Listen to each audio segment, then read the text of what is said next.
जी, मेरा पहला सवाल स्वाभाविक सा सवाल है, आप सबसे पहले मोदी जी से कब मिले? क्या चीज़ थी वो जिसने आपको उनकी ओर आकर्षित किया? देखिए, मिलना तो मेरा एक संघ की बैठक में ही हुआ था। संघ के एक वरिष्ठ पदाधिकारी का अहमदाबाद के कॉलेजियन स्वयंसेवकों के साथ संवाद था। इसकी तैयारी के लिए मोदी जी, मैं जहाँ रहता था वहाँ नारायणपुर आए थे। 10-15 युवा स्वयंसेवकों के साथ वो कार्यक्रम में क्यों जाना चाहिए और संघ के काम के उद्देश्यों के बारे में बताते थे।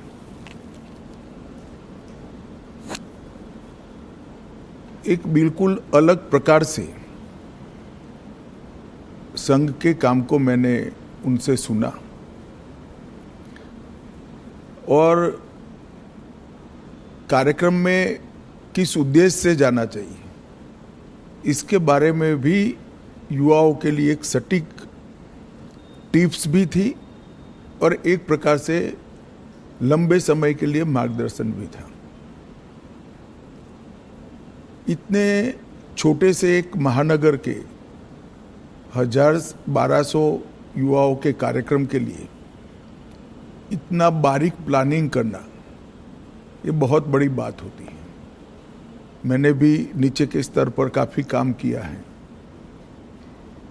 और वो ही बताता था, उस वक्त भी बताता था कि नरेंद्र भाई जो करते हैं वो मन से करते हैं और जो करते हैं वो अल्टीमेट उद्देश्य के साथ जुड़ा हुआ होता है और इसी के कारण बड़े बड़े परिणाम मिलते हैं। कमोबेश मेरे क्षेत्र के ही युवा थे, बहुत सारे युवा प्रभावित भी हुए थे, कार्यक्रम में भी गए थे और उसमें से काफ़ी लोग अलग अलग क्षेत्र में, कोई संघ में ही काम में आगे बढ़ा, कोई विद्यार्थी परिषद में बढ़ा, कुछ लोग भाजपा में बढ़े, अलग अलग काम में काफ़ी आगे भी बढ़े। तो लोक संपर्क और लोक संग्रह, लोगों का संपर्क करना, लोगों को काम के साथ जोड़ना और संपर्क और संग्रह के माध्यम से अल्टीमेट गोल अचीव करना, जो लक्ष्य है उसकी प्राप्ति के लिए रास्ता बनाना, ये उस वक्त हम सब युवाओं के मन पर बहुत गहरी असर छोड़ गया और आगे चलकर इसके कई सारे उदाहरण उनके जीवन से इसी प्रकार के मिलते रहे, जिन्होंने आज दुनिया के सामने जो नरेंद्र मोदी जी है उसको बनाया। आपने प्लानिंग की बात करी तो 1995 तक भारतीय जनता पार्टी गुजरात में अपनी पूर्ण बहुमत के साथ कभी सरकार नहीं बनाई थी। उसके बाद लगातार आप लोग 7 चुनाव जीतते रहे। इसमें मोदी जी का क्या रोल रहा? इसमें प्लानिंग और उसको आप किस तरीके से देखते? भारतीय जनता पार्टी गुजरात में तीसरे नंबर पर थी। कांग्रेस, संस्था कांग्रेस से बनी जनता पार्टी और फिर भारतीय जनता पार्टी, और तीसरे नंबर पर भी हम 11 एमएलए के साथ थे। तो एक प्रकार से गुजरात में पूर्ण रूप से इतनी मजबूत सरकार बनना और इतने साल तक चलना, ये कल्पना करना भी बड़ा दुष्कर काम था। गुजरात में जब 2-3 साल लगातार अकाल पड़ा, तब पहली बार शहर के छोटे छोटे कार्यकर्ताओं को उन्होंने नेता बनाकर गांवों में न्याय यात्रा लेकर घुमाया। अकाल के लिए जहां राहत काम होते थे, जहां भ्रष्टाचार होता था, कांग्रेस की सरकार थी उस वक्त, उसको उजागर करना, न्याय यात्रा लेकर जाना। हर स्वयंसेवक, हर कार्यकर्ता लोगों के घरों से सुखड़ी, पुराने जूते, चना, ऐसी सूखी चीजें लेकर जाते थे। जो अकाल के राहत काम में काम करते थे वो मजदूरों को पुराने जूते देते थे, चना, सुखड़ी देते थे। एक प्रकार से उसी को मुद्दा बनाकर हमारे काम का विस्तार कैसे हो सकता है, लोगों का विश्वास पार्टी के प्रति, काम के प्रति बढ़े और पार्टी के कार्यकर्ता के मन में जो सुषुप्त संवेदना पड़ी है लोगों के प्रति, उसको जागरूक कर कर एक राजनीतिक उद्देश्य से आया हुआ कार्यकर्ता लोगों के प्रति संवेदनशील बनकर अपने जीवन को उद्देश्य को बदल दे, ये दोनों काम वो न्याय यात्रा के माध्यम से हुए। दूसरा, मुझे पूरा देश का मैं दावे के साथ नहीं कह सकता हूं, मगर बाद में मैं अध्यक्ष के नाते पूरे देश का दौरा भी करा, तो कई प्रांतों में पुराने कामों की मेरी चर्चा हुई है। मैं इतना कह सकता हूं, कमोबेश किसी भी प्रांत में बूथ समिति को इंस्टीट्यूशनलाइज करने का काम नरेंद्र मोदी जी ने जब संगठन मंत्री थे तब किया था। पहली बार भाजपा की सदस्यता को बूथ के हिसाब से रजिस्टर में, उस वक्त कंप्यूटर वगैरह नहीं होते थे, हाथ पेन से रजिस्टर बनाए जाते थे, उसको सूचीबद्ध करना, इसकी सदस्यता का जो शुल्क आता है इसका हिसाब रखना और फिर उसका सत्यापन, ऑडिट भी करना, ये व्यवस्था बनाई गई। और मुझे बराबर याद है, मैं उस वक्त उनके साथ ही दौरे करता था, मेरा हिसाब किताब का काम था और ऑडिट का काम था। लगभग गुजरात के 80% जिलों में बूथ समितियां, मंडल समितियां, जिला समितियां, इसका रिकॉर्ड बनना शुरू हुआ और वहीं से एक स्ट्रक्चर्ड ऑर्गेनाइजेशन के बेस की शुरुआत हुई। वो रजिस्टर के आधार पर कौन पार्टी छोड़ गया, कौन कितने लंबे समय तक काम किया, छोड़ गया तो क्यों छोड़ गया, ये सारी चीज़ों की समीक्षा भी होती थी, मीमांसा भी होती थी। और उसके कारण गुजरात में हम सब जो युवा उस वक्त नए आए थे, वो सभी को संगठन का काम करने का स्ट्रक्चर, तरीका क्या हो सकता है, एक भी भाषण के बगैर जो इस काम से जुड़े थे वो सब लोग समझ गए। तो आंदोलनों से पार्टी को खड़ा करना और आंदोलनों से बड़े हुए जनाधार को पार्टी के स्ट्रक्चर के ढांचे में ढाल देना, ये दोनों काम नरेंद्र मोदी जी जब संगठन का काम करते थे तब हुए और इसके कारण गुजरात प्रदेश भाजपा की एक मजबूत नींव पड़ गई। स्वाभाविक सी बात है, जब विजन भी बड़ा है, एग्जीक्यूशन भी इतना बढ़िया है, तो टफ टास्क मास्टर भी रहे होंगे। तो कोई कुछ किस्सा सुनाइए जहाँ पे। ऐसे तो ढेर सारे किस्से आपको सब जगह मिल जाएंगे जी। मोदी जी हिसाब किताब कठोरता से लेते हैं, इसके कारण बहुत नाराजगी भी है। सरकार में मुख्यमंत्री बने तब भी, प्रधानमंत्री बने तब भी और संगठन का काम करते थे तब भी, मगर कभी भी व्यक्तिगत द्वेष के कारण किसी कार्यकर्ता को डांट डपूट लगाना या सार्वजनिक रूप से उसको अपमानित करना, ऐसा मैंने नहीं देखा। डांटने का या टोकने का जो भी कारण था उसमें सूचिता थी, उसमें शिस्त थी और उसमें सिद्धांत था। सूचिता, शिस्त और सिद्धांत, तीनों चीज़ों के लिए ही कठोरता मैंने देखी है। मगर हाँ, एक प्रकार से अगर ब्रॉड एनालिसिस करना चाहेंगे तो कह सकते हैं वो बहुत टफ टास्क मास्टर है।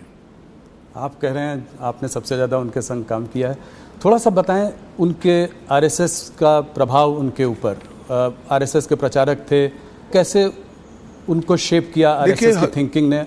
आरएसएस के संपर्क में जो भी आता है, संघ के संपर्क में आता है, उस पर संघ का प्रभाव निश्चित रूप से ही पड़े बगैर रह ही नहीं सकता।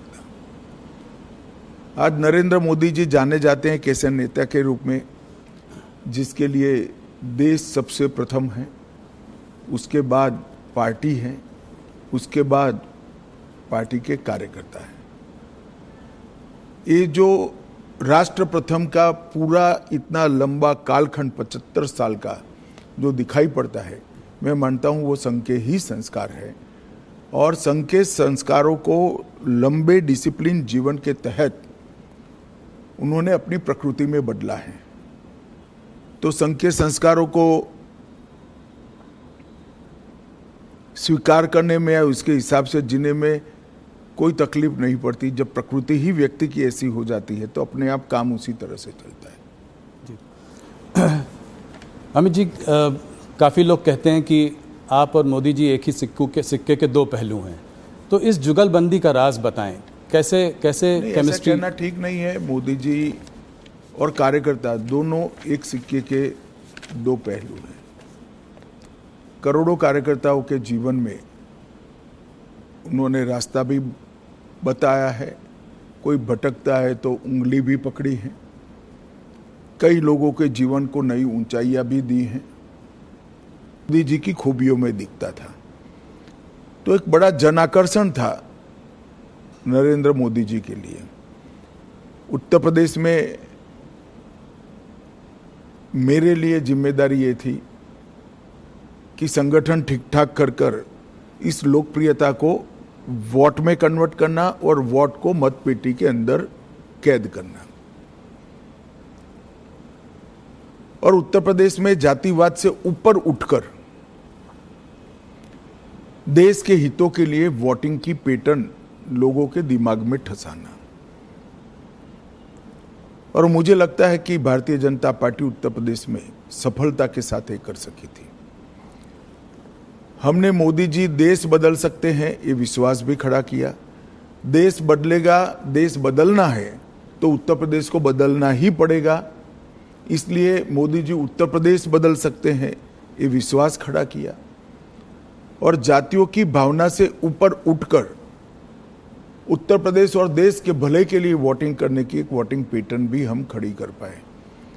इसके लिए सघन प्रवास, संगठन का रिपेयरिंग, ढेर सारी चीजें थी, मगर मुख्य मुद्दा मोदी जी की लोकप्रियता जो अर्जित हुई थी, मोदी जी से जो आस बनी हुई थी, वो आस को एनकेस करने का यंत्रणा खड़ी करना था। मुझे लगता है हम ठीक से कर पाए, इसलिए इतना अच्छा परिणाम हमें मिला था। जहां एक तरफ मोदी जी इतने लोकप्रिय नेता हैं, ग्लोबल लीडर्स के संग भी उनका इतना अच्छा तालमेल है, ऑपोजिशन लीडर्स जैसे कि राहुल गांधी, ममता बनर्जी, ये लोग उनको तमाम तरीके से गाली देते रहते हैं, जलील करते रहते हैं, तो इसको आप कैसे देखते हैं? कोई उनको मौत का सौदागर बुलाता है, कोई। देखिए, एक दुर्भाग्यपूर्ण चीज है कि राजनीति सिद्धांतों की जगह व्यक्तिगत बातों पर ले जाने का प्रयास हुआ है। और राजनीति में जिस प्रकार की भाषा का प्रयोग होता है, मैं नहीं मानता वो हमारी डेमोक्रेटिक व्यवस्था को पुष्ट करेगी। लोकतांत्रिक व्यवस्था में स्तर विहीन राजनीति एक दीमक के समान होती है जो लोकतांत्रिक व्यवस्था की जड़ों को खा जाती है। और मैं तो आपके कार्यक्रम के माध्यम से देश की जनता को यही अपील करना चाहता हूं कि ऐसी भाषा का जो प्रयोग करते, इस प्रकार की राजनीति को जो बल देते हैं, ऐसे लोगों ने, जनता ने दंड देना चाहिए। किसी भी व्यक्ति का भ्रष्ट आचरण हो तो वो उसकी व्यक्तिगत बात नहीं बनती है, सार्वजनिक होती है। उसके भ्रष्टाचार को उजागर करना वो विपक्ष का जिम्मेदारी भी है, परंतु चूंकि भ्रष्टाचार नहीं मिलता है, इसलिए स्तर बगैर की बातों को करना, गलत शब्द प्रयोग करना, जो भी आप बता रहे थे, और वहां तक कि मोदी जी की स्वर्गीय माता जी के लिए अपशब्द बोल देना, ये हमारी देश की लोकतांत्रिक राजनीति को पुष्ट नहीं करेगा। और मैं देश की जनता को जरूर कहना चाहूँगा कि ऐसे लोगों को दंडित करना चाहिए चुनाव के माध्यम से। पार्लियामेंट देश की सबसे बड़ी पंचायत है, वहाँ पक्ष और विपक्ष दोनों ने अपनी अपनी दृष्टिकोण से, अपने अपने सिद्धांतों की तहत देश के मुद्दों पर चर्चा करनी चाहिए। चर्चा करने से के लिए इससे बड़ा कोई मंच है नहीं। आप पहले दिन से ही पार्लियामेंट को बिखेर देने का प्रयास करोगे और वंदे मातरम होगा तब तक बिखेरते रहोगे और फिर कहोगे कि हमें बोलने नहीं देते हैं। बोलने का समय स्पीकर साहब देंगे तो आप वॉकआउट कर जाओगे, बोलने का समय देंगे तो आप राजकीय तंज लगाने में समय जाया कर दोगे, मुद्दों पर बात नहीं करोगे, पार्लियामेंट चलाने के नियमों को नहीं मानोगे और फिर कहोगे कि हमें बोलने नहीं देते, तो पार्लियामेंट फ्रीस्टाइल तरीके से नहीं चल सकती। पार्लियामेंट चलाने के नियम बने हैं और उनके परनाना और दादी के समय से बने हुए हैं, राहुल जी के। उस नियमों से ही पार्लियामेंट चल सकती है। और आदर्श सांसद वो ही होता है कि वो जो नियमों के फ्रेमवर्क में अपनी बात को सटीक तरीके से रख पाए। खैर, मेरी ये सब बातों का असर नहीं होने वाला है, मगर मैं देश की जनता को ये कहना चाहता हूँ कि मोदी जी ने multi party parliamentary democratic system को पुष्ट करने के लिए हमेशा आग्रह रखा है कि संसदीय शुचिता और पार्लियामेंट्री डिसिप्लिन, ये दोनों का पालन किया जाना चाहिए। और मैं मानता हूं कि देश की जनता ने कभी न कभी शीर्ष करना पड़ेगा कि राजनीतिक आक्षेपबाजी में ही संसद का समय जाना चाहिए या कुछ फ्रूटफुल चर्चा होकर जनता के लिए अच्छे फैसले लेने चाहिए, चाहे सुरक्षा का हो, चाहे देश को समृद्ध करने का हो, चाहे रोजगारी के लिए हो, चाहे देश की औद्योगिक नीति के लिए हो, चाहे देश की कोऑपरेटिव नीति के लिए हो, चाहे करोड़ों गरीबों के कल्याण के लिए नीतियां बनानी हो। इस पर चर्चा करनी चाहिए या राजनीतिक आक्षेपबाजी करनी चाहिए। और मुझे तो आश्चर्य हो रहा है, हम भी ऑपोजिशन में से 10 साल थे, पहले 1-2 दिन विरोध करते थे मुद्दों को उजागर करने के लिए, फिर चर्चा करते थे। और अगर फिर भी चर्चा के बाद सरकार नहीं मानती थी तो हम कोर्ट में जाते थे कि भ्रष्टाचार है, इसका जांच किया जाए। और कोर्ट ने कई जगह हमारी मांग पर जांच अपॉइंट की थी, जिसकी हाय तौबा वो आज भी कर रहे हैं, मगर ये कहीं नहीं जाते। कोई कॉन्स्टिट्यूशनल फोरम के अंदर डिबेट करना ही नहीं चाहते, वो रोड पर ही करना चाहते हैं। और मुझे लगता है इसीलिए जनता ने शायद उनको रोड पर ही रखा है। अमित जी, वैसे तो आपके 11 साल की सरकार में बहुत अचीवमेंट्स हैं, पर मैं कुछ चीज़ों पे बात करना चाहूँगा। वैसे तो बहुत समय लग जाएगा, सब पे बात करेंगे। धारा 370 को ख़त्म करना, इसके पीछे कुछ बताएं, कैसे ये हुआ, कैसे संभव हुआ, मोदी जी का क्या रोल था? आप देखिए भाई, कैसे हुआ तो पूरी दुनिया जानती है। क्यों किया का जवाब ये है कि हमारी पार्टी तो जब से धारा 370 बनी तब से विरोध कर रहे हैं। जी।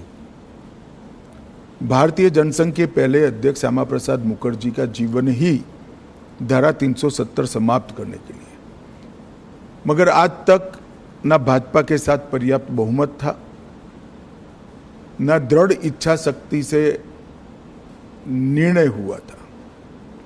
मोदी जी जब दूसरी बार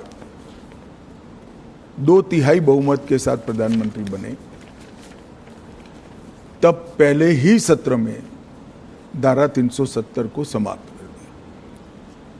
और मैं मानता हूं मोदी सरकार के 11 साल में देश को सुरक्षित करने के लिए, आतंकवाद को कंट्रोल करने के लिए और दुनिया भर में कश्मीर हमारा है ये संदेश भेजने के लिए नरेंद्र मोदी जी का ये कदम बहुत महत्वपूर्ण है। और कई सदियों तक देश की जनता इसको याद करेगी। और भी तमाम रिफॉर्म्स हुए हैं, मगर थोड़ा सा मैं बात करना चाह रहा था इकोनॉमिक रिफॉर्म्स जो हुए हैं मोदी जी के अंडर। अभी हाल फिलहाल में जीएसटी का रैशनलाइजेशन हुआ है, बहुत बड़ा रिफॉर्म है। इनकम टैक्स को रेट्स को में कमी आई है पिछले बजट में, बहुत बड़ा रिफॉर्म है। कॉर्पोरेट रेट टैक्स कट किया। तो इन रिफॉर्म्स के पीछे क्या विजन था, क्या थिंकिंग थी मोदी जी की? देखिए, आप जीएसटी के अभी हुए सुधार के बारे में मैं बाद में बात करूंगा। जीएसटी की चर्चा कांग्रेस की सरकार थी तब से होती थी। श्री चिदम्बरम वित्त मंत्री थे तब भी हुई, श्री प्रणब मुखर्जी वित्त मंत्री थे तब भी हुई।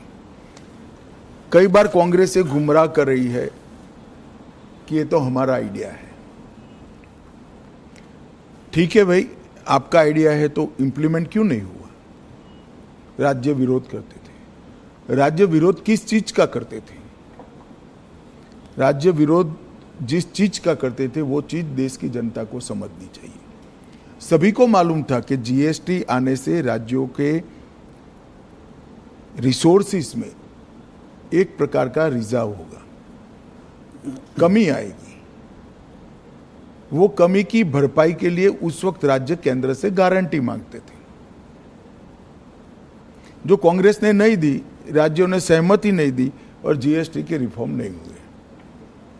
नरेंद्र मोदी जी प्रधानमंत्री बने, उन्होंने ये गारंटी दे दी। राज्यों की ग्रोथ रेट से लगभग डबल ग्रोथ रेट टैक्स की होगी, इस प्रकार का संवैधानिक वादा किया और पूरा भी किया। सभी राज्यों को इस नवंबर तक पैसा जाएगा जी। तो राज्यों की सहमति इसलिए बनी क्योंकि केंद्र सरकार ने एक वादा किया और वो वादा पूरा भी किया। और जीएसटी के कारण 16 प्रकार के बिक्री से जुड़े सभी करों का, ऑक्ट्रॉय से लेकर बाकी सारी चीजों का, एक्साइज, सेल्स टैक्स, कई छोटे मोटे मनोरंजन कर था, ये सभी का एकीकृत खाका बना। पूरे देश भर की एक इलेक्ट्रॉनिक बिक्री कर प्रणाली बनी, ई-वे बिल बने। और जीएसटी के इतने सालों की यात्रा में 200 से ज्यादा छोटे मोटे बदलाव कर कर उसको लोकाभिमुख भी बनाया और टीथिंग प्रॉब्लम समाप्त भी की। ये करते करते करते देश की इनकम भी बढ़ी, 80,000 करोड़ से लेकर 2 लाख करोड़ तक। अब राज्यों का भरोसा बढ़ा, जनता का भरोसा बढ़ा, व्यापारियों का भरोसा बढ़ा। तब चूंकि इनकम बढ़ चुकी है, टैक्स के अंदर 395 से ज्यादा चीजों पर टैक्स कम किया गया। ढेर सारी चीज जो रोजमर्रा के उपयोग की है, इसमें 0% किया या 5% किया। कुछ सेक्टर विशेष को, जिससे देश की निकास को, एक्सपोर्ट को फायदा हो सकता है, उसमें भी एक वैज्ञानिक जीएसटी का दर रखकर निकास को ही प्रोत्साहन दिया। जो रोजगारी से जुड़े हुए क्षेत्र थे, किसानों से जुड़े हुए क्षेत्र थे, लोगों के स्वास्थ्य से जुड़े हुए क्षेत्र थे, वो सभी को टैक्स में कटौती कर दी। और इससे खाने पीने की चीजें, रोजमर्रा के जीवन उपयोग की दवाइयाँ, किसानों के उपयोग की चीजें, महिलाओं के उपयोग की चीजें, हेल्थ सेक्टर से जुड़े हुए इंश्योरेंस। अब व्हीकल एक प्रकार से रिक्वायरमेंट बन चुका है जी, चाहे 2 व्हीलर हो चाहे 4 व्हीलर हो, वो सभी में टैक्स की कटौती हुई। ढेर सारी चीजों में इस जीएसटी रिफॉर्म से फायदा होने वाला है। मैं मानता हूं ये बहुत बड़ा कदम है और इससे जनता का भरोसा बढ़ा है कि अगर हम टैक्स भरकर सरकार की नेट को बड़ा करते हैं तो सरकार टैक्स की कटौती कर कर फायदा जनता को ही पहुंचाएगी।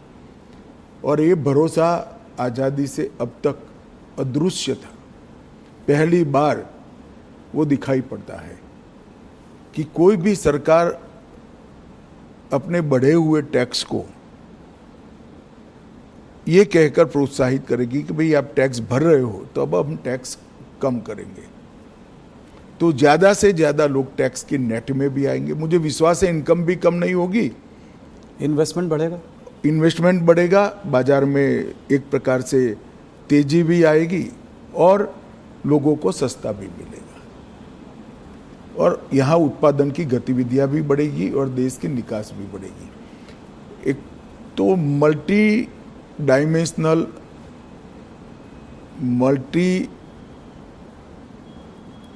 मतलब हर सेक्टर को बेनिफिट देने वाला ये सुधार जो किया है, ये अब तक का बहुत बड़ा सुधार माना जाएगा।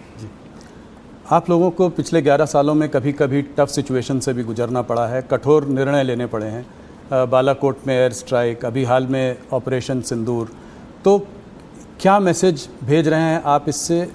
मोदी जी दुनिया को क्या मैसेज भेज रहे हैं? बालाकोट और ऑपरेशन सिंदूर की तो मैं बाद में बात करूंगा। सबसे पहले सबसे कठोर परिस्थिति थी जिसमें मैं मानता हूं कि दुनिया में सबसे सफल होकर मोदी जी के नेतृत्व में देश निकला है, वो कोरोना का काल था। जी। पूरी दुनिया में आज सब लोग स्वीकार करते हैं कि कोरोना का भारत का प्रबंधन सबसे अच्छा था। जी। इसके कारणों का जब एनालिसिस करते हैं तो दिखाई पड़ता है कि कई सारे देशों में कोरोना के खिलाफ सरकारें लड़ती थी। भारत में कोरोना के खिलाफ केंद्र सरकार, राज्य सरकार और जनता तीनों लड़ते थे। और ये मूड बनाने के लिए मोदी जी ने ढेर सारे व्यंग सहे, ढेर सारी अवहेलना सही, ढेर सारे ताने भी सहे। कोई कहता था कि थाली बजाने से कोरोना नहीं जाता, कोई कहता था दिया जलाने से कोरोना नहीं जाता था, कोई कहता था जनता कर्फ्यू कर कर क्या निकाल लोगे। मगर ये सब चीजों ने देश के हर व्यक्ति का कोरोना के खिलाफ लड़ने का एक मॉरल बनाया, सामूहिक लड़ाई का मनोबल बनाया। और फिर सबसे पहले वैक्सीन के लिए टीम गठित करना, इसको समय समय पर प्रोत्साहित करना, दुनिया में सबके साथ ही कमोबेश हमारा वैक्सीन बन गया। और सबसे बड़ी बात टेक्नोलॉजी का उपयोग करके 140 करोड़ लोगों का वैक्सीनेशन करना और इसकी रिसीट पहुंचा देना, ये बहुत बड़ा काम है। और कोरोना के दूसरे हमला जब हुआ तब मुझे मालूम है अचानक ऑक्सीजन की कमी देश में होने लगी। कंजम्पशन से 4 गुना ज़्यादा ऑक्सीजन चाहिए था। दुनिया भर से सिलेंडर, ऑक्सीजन कहाँ से मिल सकता है वहाँ से लाना और लोगों तक पहुँचाना, ये काम अहर्निश हुआ।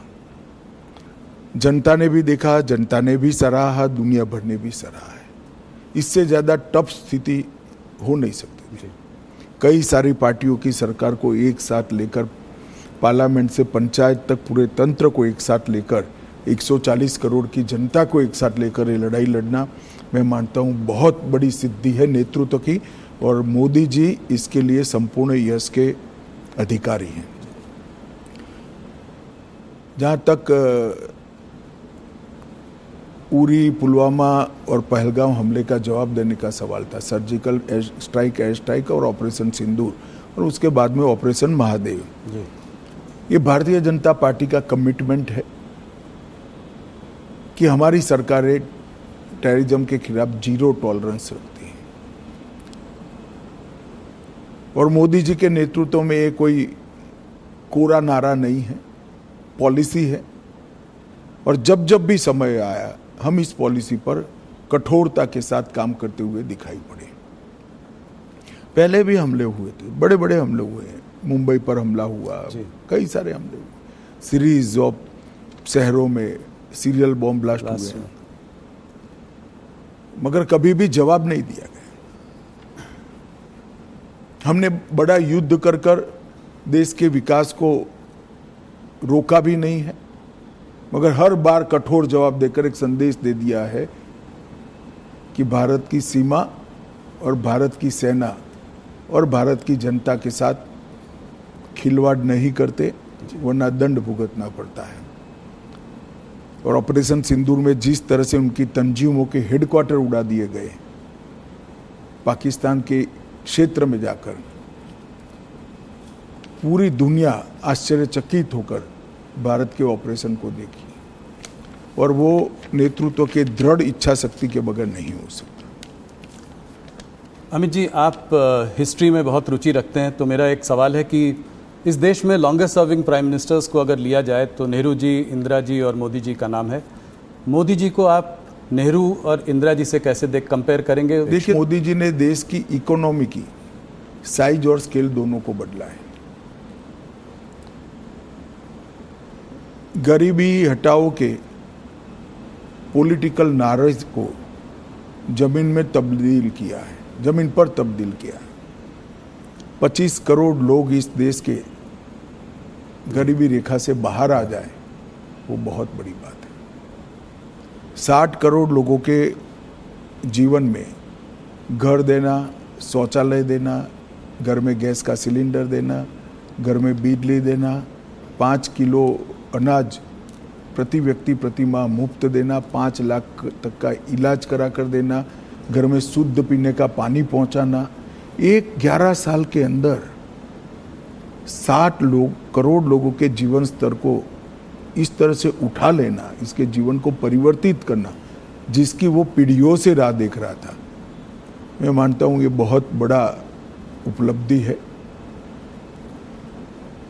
देश की सेनाओं को आधुनिक करना, देश को सुरक्षित बनाना, मेक इन इंडिया का स्वप्न साकार करना और देश के अर्थतंत्र को 11वें नंबर से 4थे नंबर पर पहुंचा देना और 2047 में महान भारत की रचना का संकल्प सिर्फ नेतृत्व का नहीं, 140 करोड़ लोगों का विश्वास जगाना कि 2047 में भारत महान होगा, दुनिया में सर्वोच्च स्थान पर होना, ये अपने आप में बहुत बड़े अचीवमेंट है। मूल्यांकन तो इतिहास ही करेगा, मगर मैं मानता हूँ शायद भारत में किसी भी प्रधानमंत्री ने 1 दशक के काम में इतनी सारी सिद्धियाँ प्राप्त नहीं की है। ढेर सारी चीज़ें मेरे बोलने में छूट भी गई होगी हर क्षेत्र के अंदर, चाहे शिक्षा नीति बनाना हो,